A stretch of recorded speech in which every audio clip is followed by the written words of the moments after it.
Hello everyone, we are Team 23. I'm Chen, and I will introduce our EShare idea, which is a calendar events-assisted peer-to-peer file sharing application.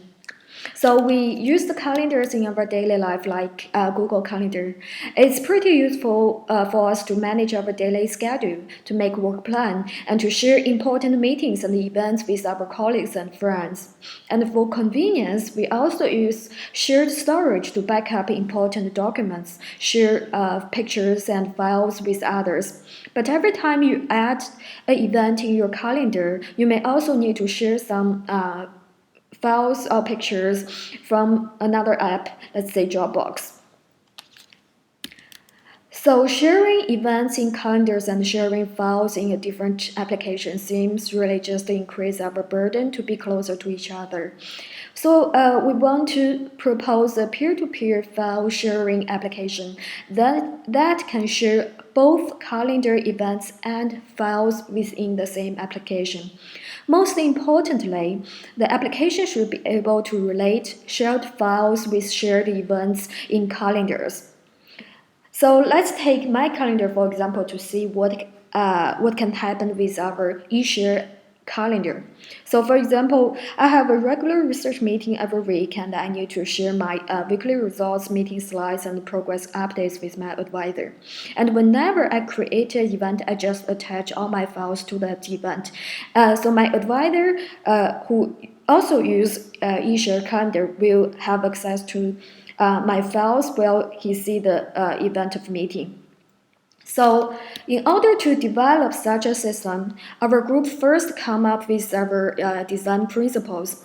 First, the first principle is we want all communications to be done in a peer-to-peer way. There are two reasons for that. First, our application is about sharing calendars with your friends and colleagues. So there would be very heavy communications between end clients nodes. The second reason is calendars and files. We want calendars and files to be accessible through users' local device, and we want to make heavily use of client-side resources like client storage. So in such a way, we can limit our cost of provisioning servers and storage.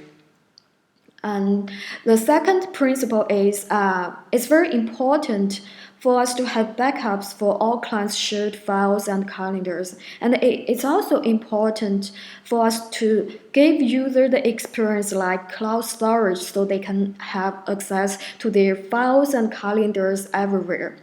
Therefore, we will possibly deploy supernodes in cloud like AWS EC2 for services of third-party file hosting and file backups.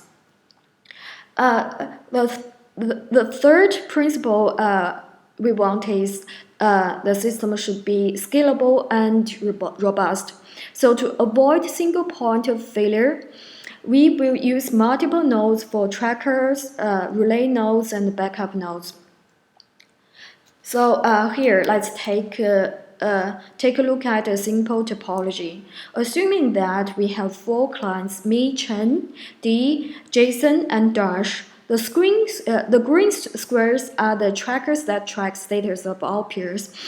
For file hosting and backup, we have supernodes called backup peers shown in the blue triangle, which can back up all updates and files for client nodes.